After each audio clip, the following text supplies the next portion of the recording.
Bom dia, sejam bem-vindos. Essa é mais uma aula do nosso curso de macroeconomia e nós vamos falar de uma escola que surgiu na década de 50, que é uma escola que começou a analisar aquilo que passou a ser praticado nos principais países do mundo no que diz respeito à política macroeconômica. Com a Grande Depressão na década de 30 e com a Segunda Guerra Mundial chegando ao fim em 1945, as ideias keynesianas acabaram ficando extremamente populares no mundo inteiro e as ideias keynesianas defendiam a ideia de que o governo deveria praticar políticas fiscais e monetárias pensando na seguinte identidade contábil. O produto era igual à demanda agregada, o produto era igual à demanda, né? E isso formava uma igualdade com a demanda agregada que poderia ser vista dessa forma. Então, isso era uma identidade contábil. A demanda agregada da economia era visto como a soma do consumo mais o investimento mais os gastos do governo. E o que acontecia quando a gente, em determinado momento, havia um fenômeno como esse?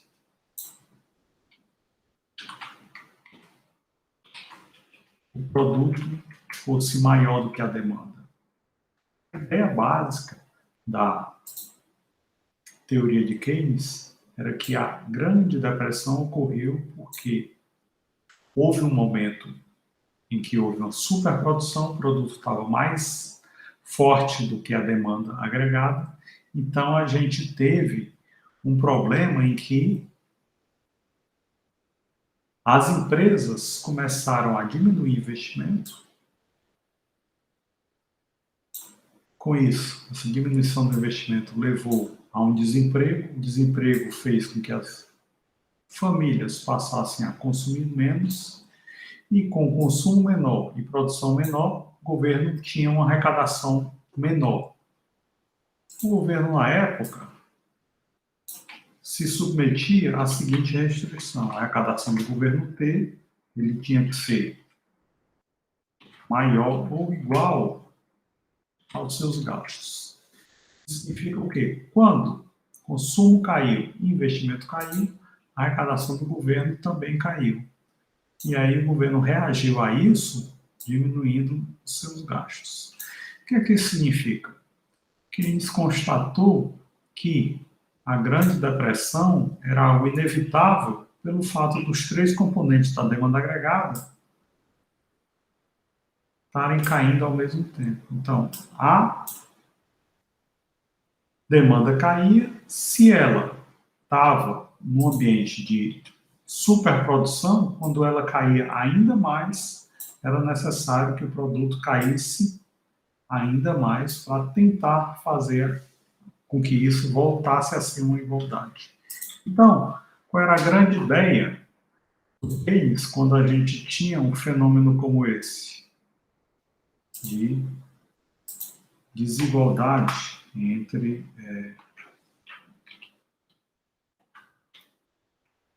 ainda está escrito assim, né?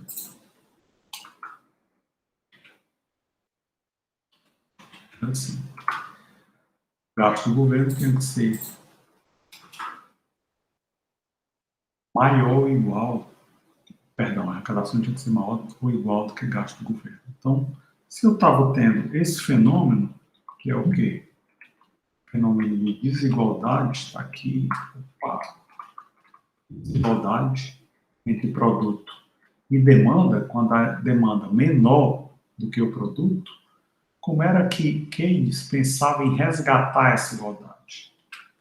E está fazendo que voltasse a ser assim.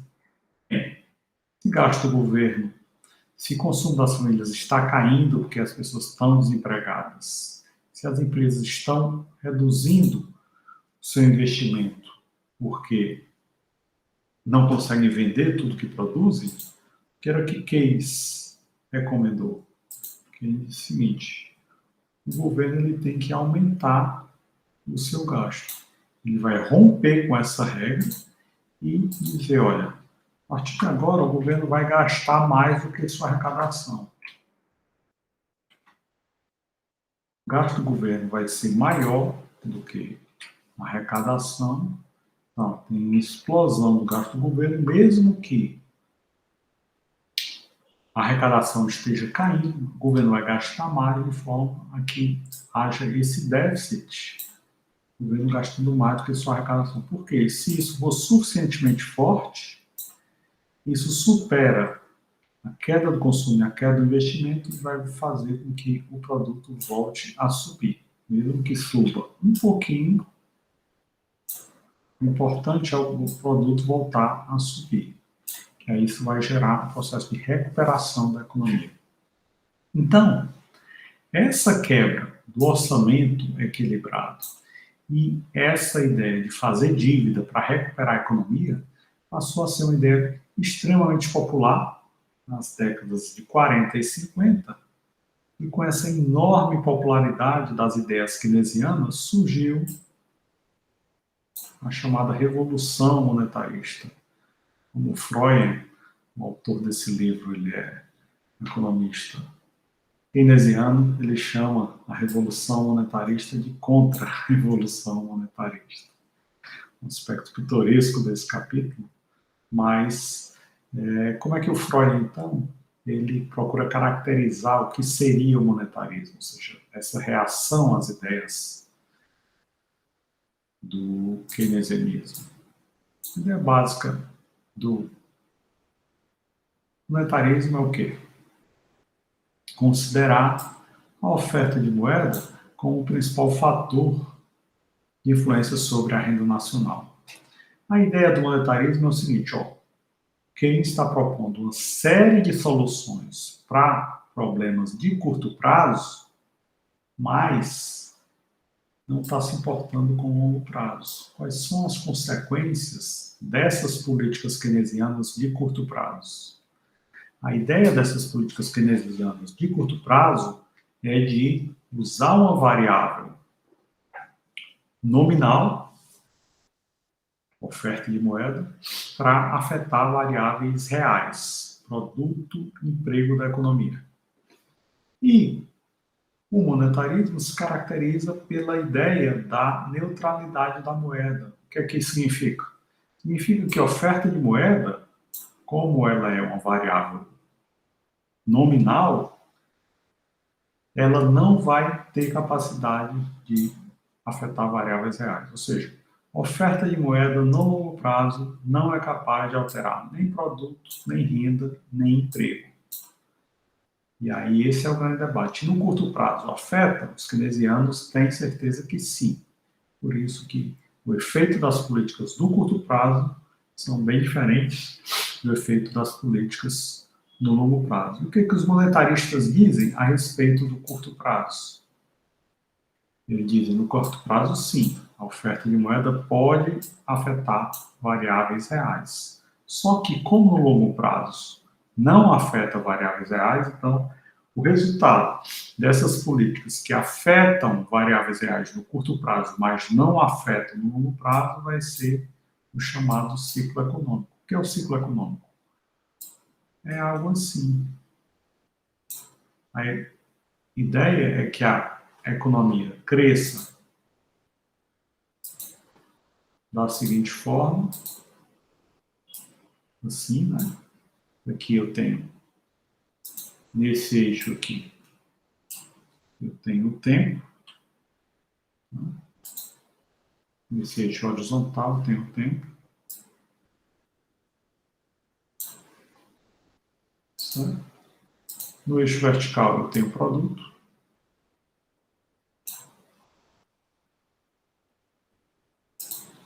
produto da economia, Y. E o que está acontecendo? O produto da economia está crescendo com o passar do tempo, certo? Qual é a ideia dos monetaristas com essa diferença entre o curto e o longo prazo.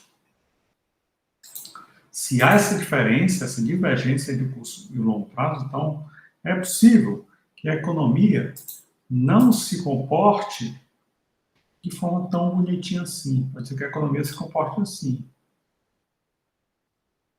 O que é que está acontecendo aqui? Esse é o ciclo econômico, ou seja, ao invés de eu ter um comportamento bem comportado da economia, crescendo a taxas crescentes de forma linear, eu tenho um processo onde, na realidade, a economia se comporta como essa curva azul clara e não como essa reta azul escura. Ou seja, a economia ela se depara com ciclos, ciclos de aumento e depois ciclos de recessão. Aumento da economia e depois ciclo da recessão. Como evitar isso? O monetarismo dizia o seguinte: basta que o governo não interfira tanto na economia. Por quê? Porque o setor privado tende a gerar estabilidade. Se a economia tiver uma preponderância do setor privado investindo, contratando, poupando, produzindo, então a economia se comportará dessa forma. Ou seja, uma reta com crescimento constante. Se, por outro lado, forem as políticas governamentais os fatores mais influentes da economia, então o que a gente vai ter? A gente vai ter instabilidade, vai ter aqui o ciclo econômico. Seguido a períodos de grande crescimento econômico, chamado boom, a gente vai ter períodos de recessões. Então, a ótica do monetarismo era o seguinte: o keynesianismo, pelo fato dos efeitos de longo prazo serem uns, os efeitos de curto prazo serem outros, então essa divergência do curto para o longo prazo vai fazer com que a gente tenha ciclos econômicos. Né? Qual era a ótica dos keynesianos? O que os keynesianos pensavam? Os keynesianos imaginavam as coisas mais ou menos assim. A gente tem o chamado multiplicador dos gastos do governo. Então, sempre que o governo aumentar os seus gastos, esse vai ser o impacto que a gente vai ter sobre a economia. Né? Delta Y sobre delta G é igual a 1 sobre 1 menos B. O que é B? Propensão marginal a consumir. O efeito disso, obviamente, vai ser que quando o governo expande os gastos, o que é que ele vai fazer? Eu estou inicialmente aqui, nesse ponto, minha curva IS, e aí eu tenho aqui minha curva LM, IS e LM. Vamos dar o quê? Uma taxa de juros de equilíbrio.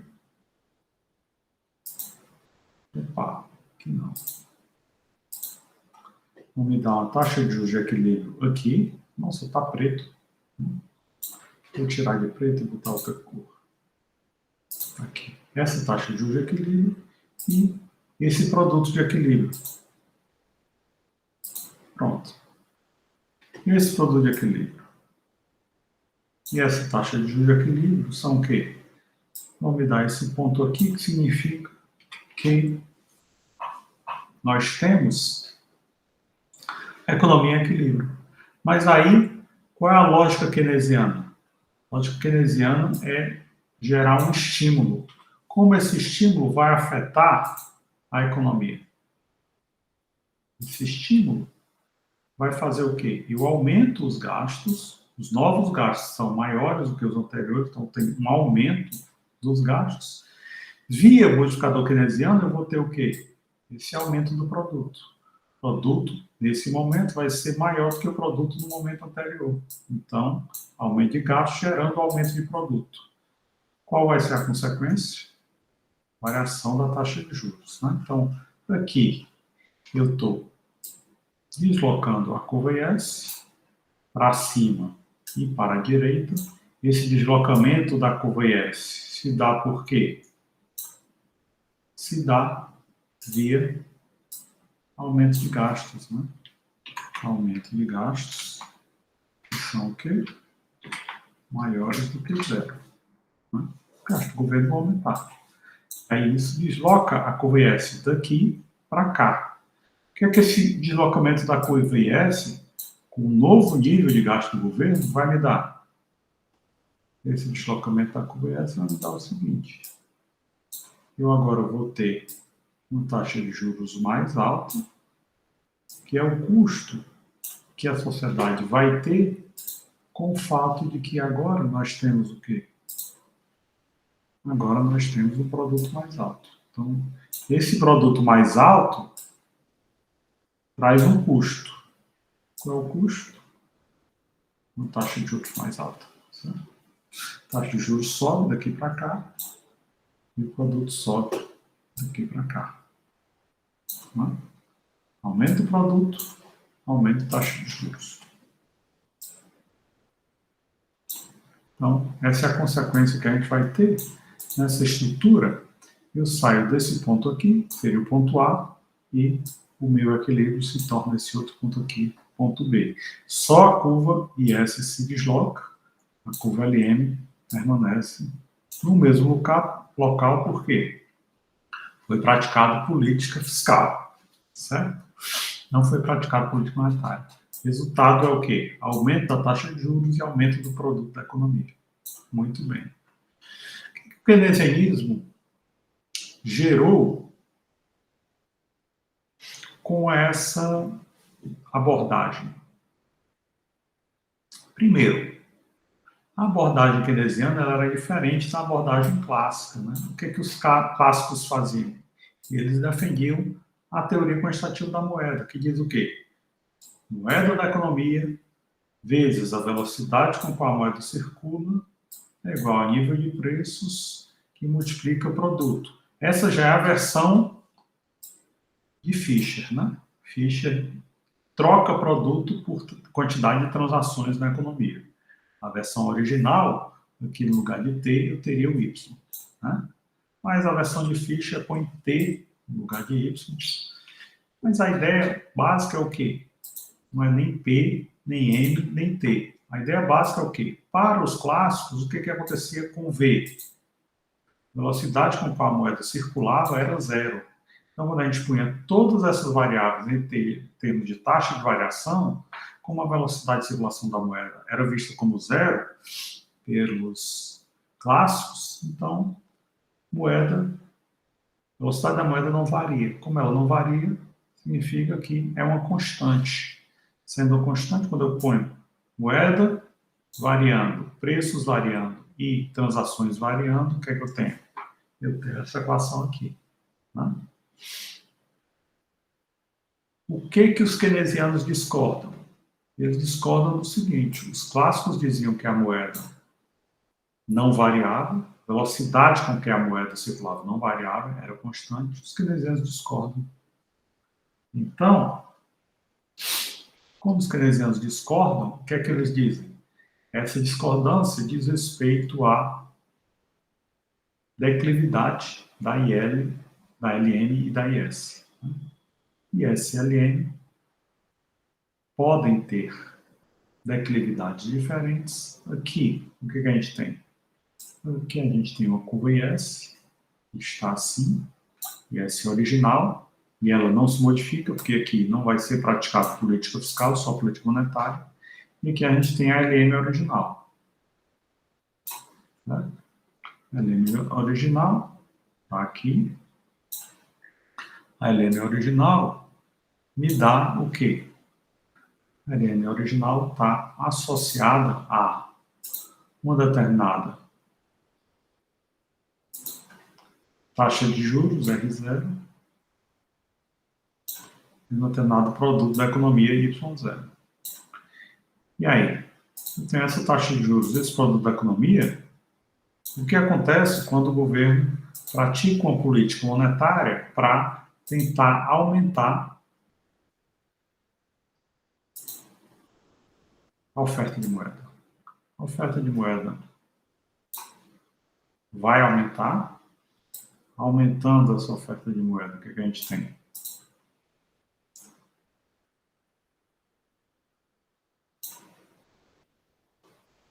aumentando essa oferta de moeda, a gente tem o quê?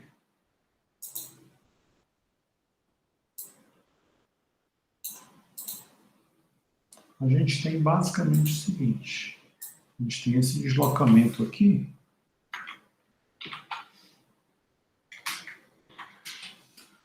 A variação da moeda maior do que zero, ou seja, aumenta a oferta de moeda, gerando esse deslocamento da LM. Só que é interessante, a gente nota aqui nesse patamar o tamanho da diferença de uma LM para outra. Mas quando a gente vem para cá, a gente nota o quê?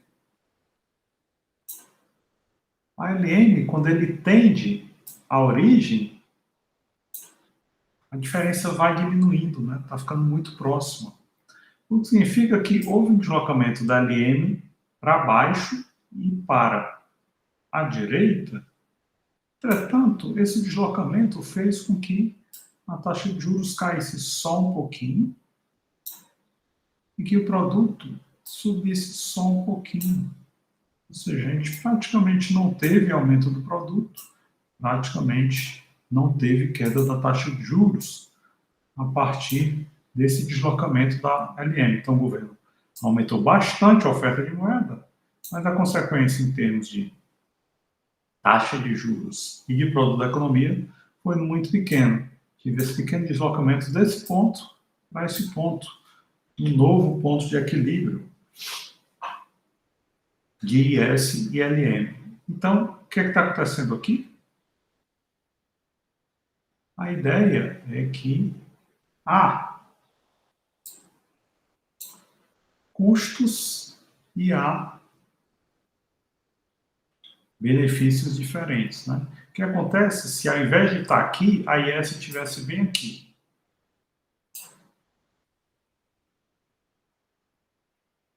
Se tivesse aqui, o que ia acontecer? Eu teria inicialmente esse ponto,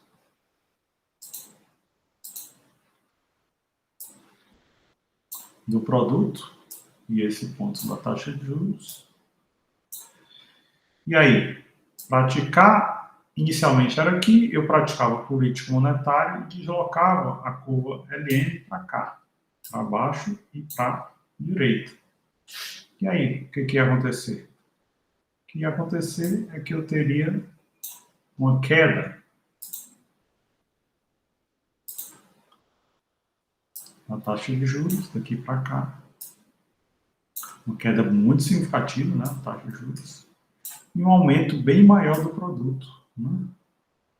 O produto aumentaria daqui para cá. Então, eu chamaria esse produto aqui de Y2 e esse produto aqui de Y3, digamos aqui. Né?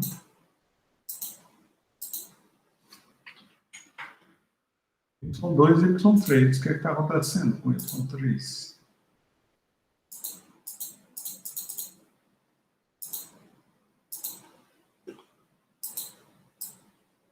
Y3 é bem ao lado de Y2. E aqui eu tenho o quê? R3. E aqui eu tenho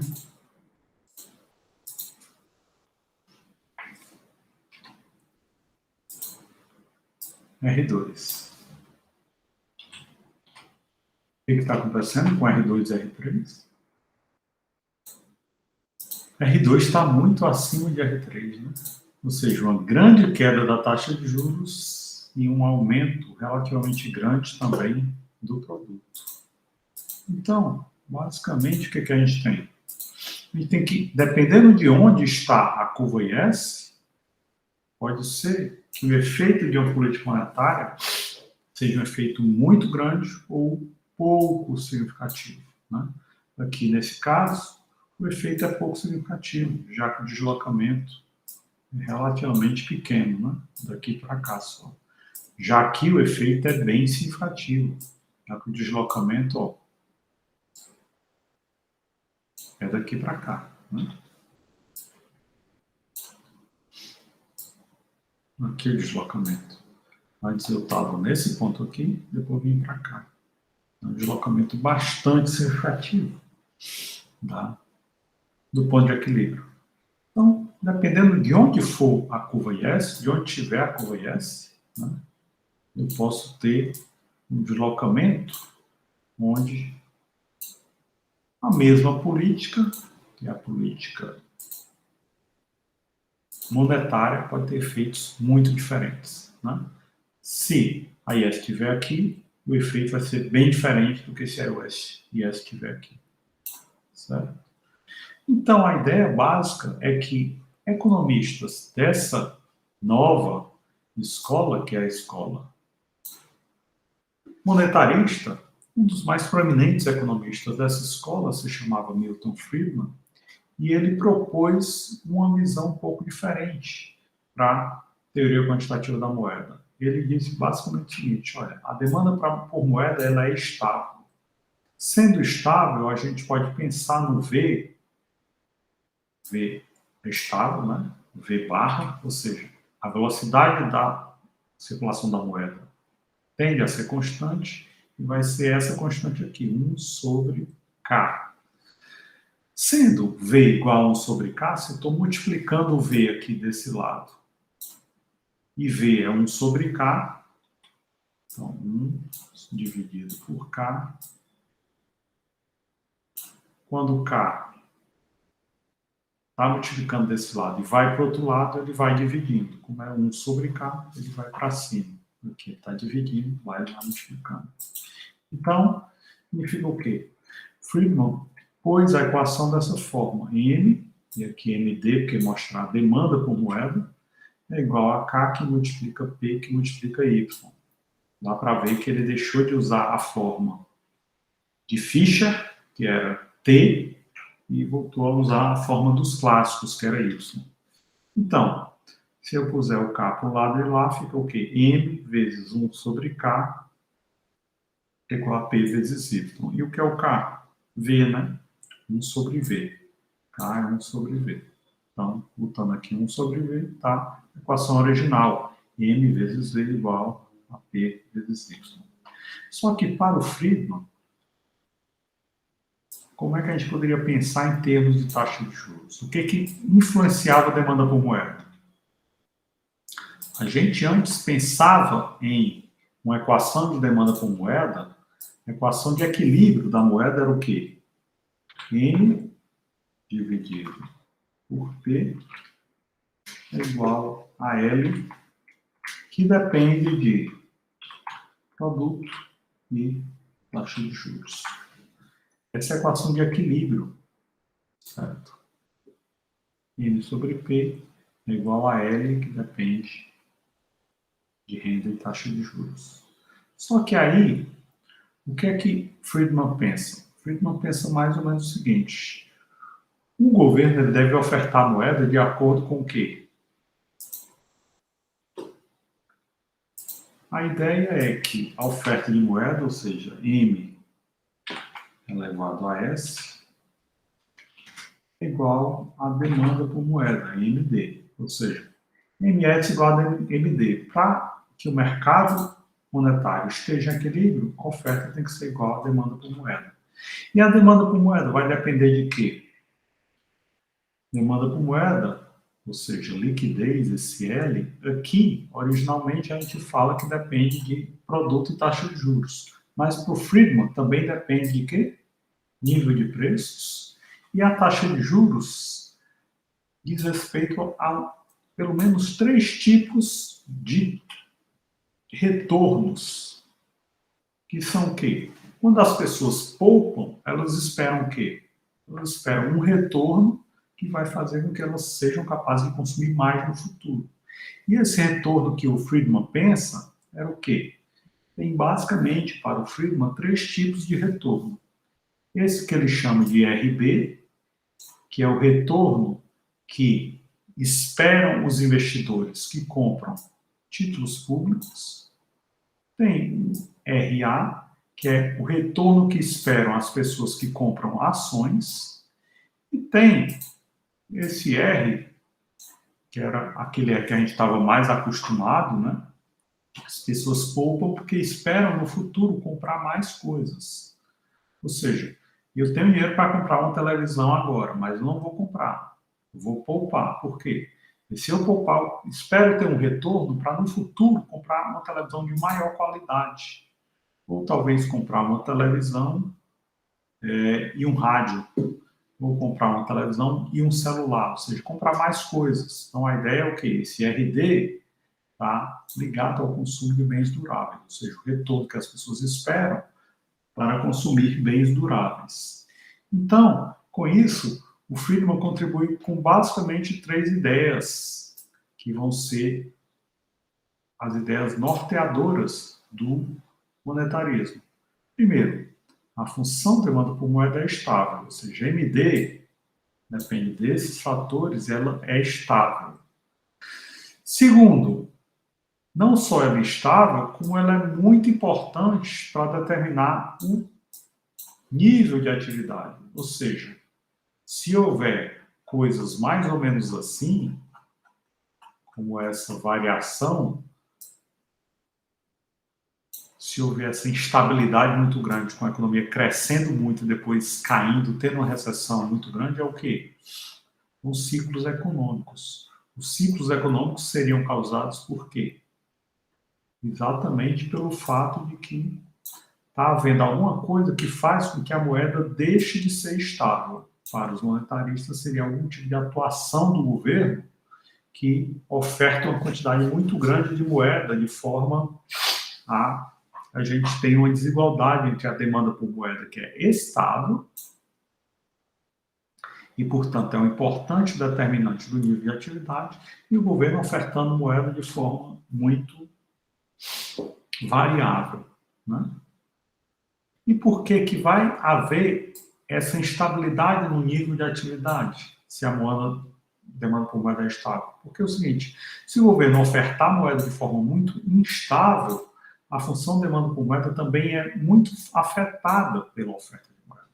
Então, a gente tem uma demanda por moeda que é estável, ela é afetada pela oferta de moeda, aí o governo começa a ofertar moeda de forma muito instável.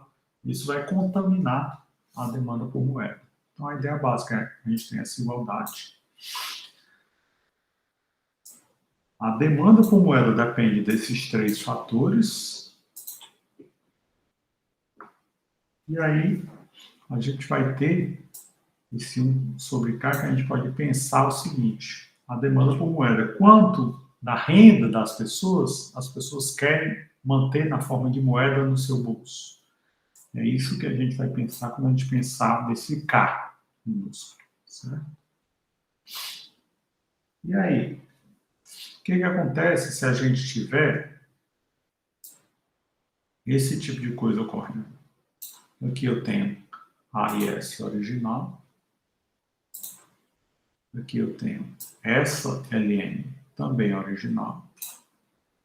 O que acontece se eu praticar aqui uma política fiscal?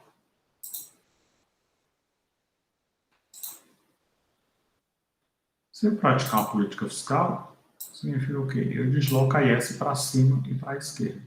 O que é que eu vou ter?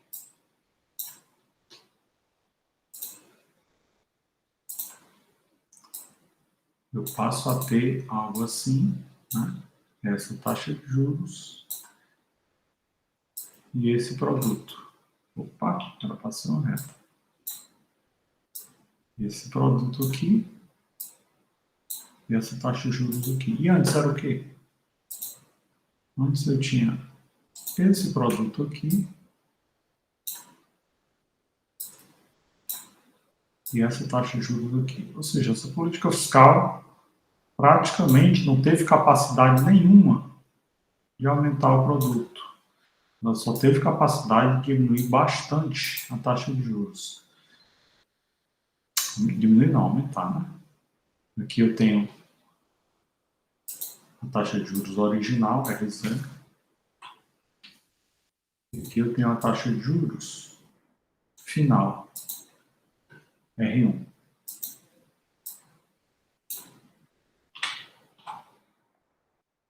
O que aconteceu de R0 para R1? A taxa de juros subiu bastante, né? E o que aconteceu de Y0 para Y1? Vou botar aqui em outra cor para ficar mais fácil. Opa, não. O roxo é o inicial.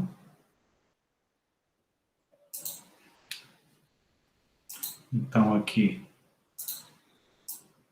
Y0 em roxo. Aqui, essa taxa, novo produto, o produto antigo, e o produto novo, vou pôr em azul.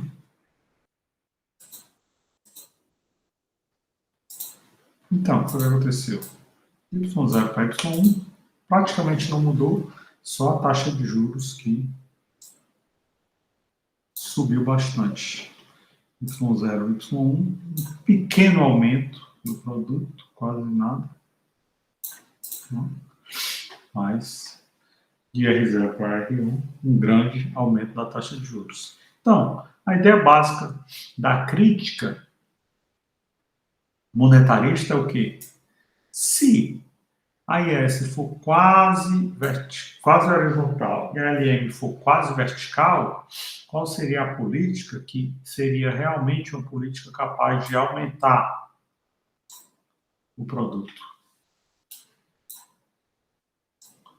A ideia básica da crítica monetarista é a seguinte: uma política capaz de realmente aumentar o produto, deixa eu ver aqui, deslocamento daqui para cá, né? Deslocando daqui, eu tenho essa LM inicial, e aí eu desloco daqui para cá. Significa o quê? Significa que de R0 e Y0 eu passo a ter o quê? Tá outra cor. Não vamos mais chamar de R1. R1 seria se eu deslocasse a IS, né, para cima. Seria R2. O que é R2? R2 é um deslocamento da LM, certo? A LM se desloca, então eu tenho, com a LM se deslocando, eu tenho R2, que é o quê? Aqui é R2, taxa de juros, portanto, ao invés de subir, faz é cair. Taxa de juros subia quando eu tinha o quê? O deslocamento da curva S, que era quase horizontal. Ela se desloca. E o que acontece com o produto? O produto da economia cresce bastante, né? Y2 é o quê? Vem aqui, ó. Um enorme crescimento do produto da economia. De Y0 para Y2. Então, foi o que eu tive? Eu tive um deslocamento da curva LM. E aqui eu tive o deslocamento da curva S. Quais são os efeitos? Se a IS se desloca, significa o quê? Aumento da taxa de juros e pequeno, quase imperceptível aumento do produto. Se é a LM que se desloca, então eu tenho um enorme aumento do produto e queda da taxa de juros. Então a ideia é o quê? O monetarismo diz, ó, quando a IS é quase horizontal e a LM é quase vertical, a política capaz de realmente aumentar o produto é o quê? É política monetária. É política monetária que ela aumenta o produto de forma muito significativa. E a política fiscal faz o quê? A política fiscal desloca a curva IS. Qual que é esse deslocamento da curva IS? É o quê?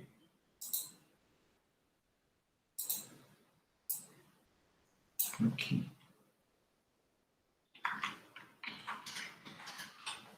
Esse deslocamento da curva IS praticamente não é capaz de fazer nada com o produto. E o produto só varia isso aqui. Né?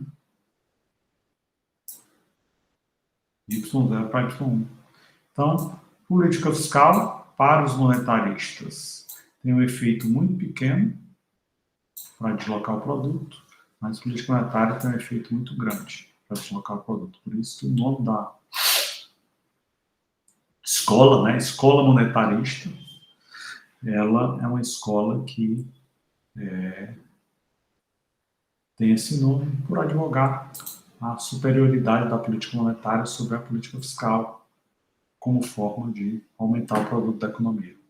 Quando a gente pega isso aqui do modelo ISLM e vai aqui para baixo, utilizando o modelo que a gente viu na aula passada, que é o modelo oferta agregada, demanda agregada, o que a gente tem? A gente tem aqui, originalmente, temos a oferta agregada. Opa, cortei. O que essa oferta agregada está me dizendo? É uma oferta agregada intermediária, né? Nem é keynesiana, nem é clássica, é aquela oferta agregada positivamente inclinada. E aqui a gente tem a demanda agregada original, que é praticada quando a política monetária é quantidade M0. E aí, de repente, o que acontece? O governo, o Banco Central aumenta a oferta de moeda. Ao aumentar a oferta de moeda, o Banco Central faz o quê? Desloca a demanda agregada para cá, para cima e para a direita. Antes eu tinha o quê? Antes eu tinha esse nível de produto, P0. Esse nível de preço, perdão, P0. E esse nível de produto, Y0. E agora, com esse deslocamento da oferta de moeda, o que é que eu passei a ter? Eu passei a ter esse nível de produto, esse nível de preços aqui, P1, e esse nível de produto, Y1. O que é que P1 está me dizendo? Y1 está me dizendo. Eu tive um aumento do produto como consequência dessa política monetária, né? A gente viu aqui, os monetaristas acham que a LM é quase vertical e a IS é quase horizontal, então dizem, a melhor política é a monetária. Então, só que a política monetária tem um custo. Qual é o custo desse deslocamento daqui para cá? De M0 para M1. O que está acontecendo aqui? Aumento da oferta de moeda. Aumento da oferta de moeda desloca daqui para cá a curva de demanda agregada. O que acontece se a gente tiver outro deslocamento daqui para cá? A demanda agregada acaba sendo deslocada mais uma vez daqui para cá. Então, tem o quê? Mais moeda na economia, mais demanda maior, com a mesma quantidade de oferta. Ora, mais pessoas com dinheiro do bolso demandando bens e serviços, mesma quantidade de bens e serviços, já que a oferta agregada não se modificou, o que acontece?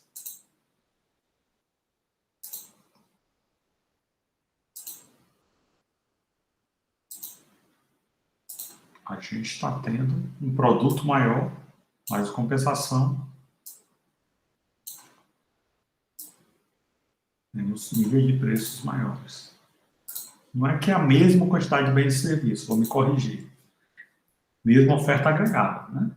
Ou seja, os mesmos componentes, mesmos trabalhadores dispostos a trabalhar, mesmas empresas dispostas a produzir, mesmos insumos para serem utilizados, o produto é maior.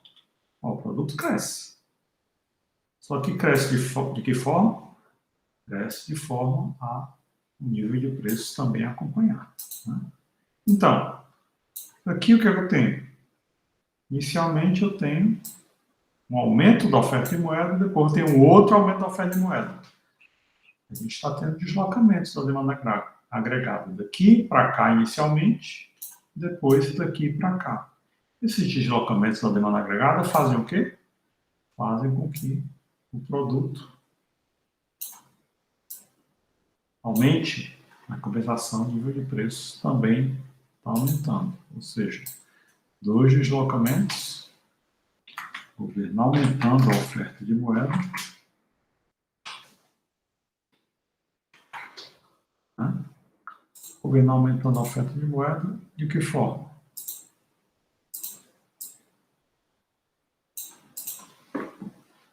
Cada vez aumenta mais a oferta de moeda, cada vez a demanda agregada aumenta. Só que os preços crescem junto com o crescimento do produto, já que a oferta agregada não sai do canto. Muito bem. Para a gente encerrar a aula de hoje, como a gente veria, então, os efeitos das políticas fiscais e monetárias sobre essa nova crítica, a crítica dos monetaristas sobre os keynesianos? A ideia básica dos monetaristas é o quê? Se o governo aumenta os gastos, portanto, pratica política fiscal, o que é que política fiscal causa? Deslocamento da IS. Só que para os monetaristas, como é a curva IS? A curva IS para os monetaristas é assim. Originalmente, a curva IS ela tende, na visão dos monetaristas, a ser uma curva com a declividade quase horizontal, né? Então, o efeito de deslocar a curva IS, se ela tem uma declividade quase horizontal, o aumento dos gastos vai ter esse tipo de efeito, né? Aumento dos gastos, zero. Eu vou deslocar aqui a curva IS para cima e para a direita, só como ela é quase horizontal, o que acontece quando ela cruza a curva LM, que é quase vertical? Originalmente a LM está aqui, né? E aí, originalmente, o que a gente tinha? A gente tinha essa taxa de juros aqui, taxa de juros inicial, produto inicial, aqui produto em roxo, Y0, taxa de juros também aqui em roxo, R0. O que acontece quando eu desloquei, com o aumento dos gastos, o que acontece quando eu desloquei a IS para cima e para a direita? Eu passei a ter um novo nível de desloquei a IS para cima e para a direita. Passei a ter um novo nível de taxa de juros, aqui em cima, novo nível de produto. O que esse produto está me dizendo? A gente já viu isso anteriormente, né? É a crítica dos monetaristas aos keynesianos. Dizer, olha, política fiscal, aumento dos gastos públicos, deslocar a curva IS daqui para cá, faz o quê? Faz com que a gente tenha pouco ganho de produto, quase nada, né? O produto cresce quase nada, e um aumento na taxa de juros. A taxa de juros cresce, produto. Por que não está reto isso? Taxa de juros cresce um pouco, produto cresce quase nada, e o resultado é esse. Então, a crítica dos monetaristas à política fiscal é essa. A política fiscal é pouco eficiente. Quase não aumenta o produto e aumenta bastante a taxa de juros. A política fiscal é pouco eficiente, por quê? Porque a IS é quase horizontal e a LM é quase vertical. Nesse caso, o que seria eficiente?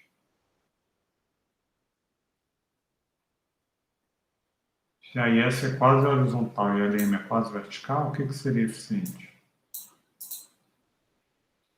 Política monetária, né? A política monetária seria eficiente. A política monetária faria o quê? Faria algo assim. Deslocaria a LM daqui. Opa, mesmo declividade, certo? Deslocaria ele daqui para cá. Deslocando daqui para cá, significa o quê? Taxa de juros poderia cair e o produto poderia subir bastante. Então, para os monetaristas, o mais importante em termos de política econômica é buscar que a oferta monetária seja estável. Como os monetaristas acreditam que a demanda por moeda é naturalmente estável, então se a oferta de moeda também for estável, então haverá estabilidade na forma como a moeda cresce. Haverando essa estabilidade, essa é uma boa forma de combater o ciclo econômico, ou seja, as oscilações da atividade econômica. O que os keynesianos viram dessa revolução monetarista? Primeiro, eles discordam, né? Porque a discordância básica dos keynesianos com relação tanto aos clássicos quanto aos monetaristas. Os keynesianos dizem, olha, a moeda ela não é estável. Se a moeda não é estável, significa o quê? A gente pega a teoria quantitativa da moeda, M vezes E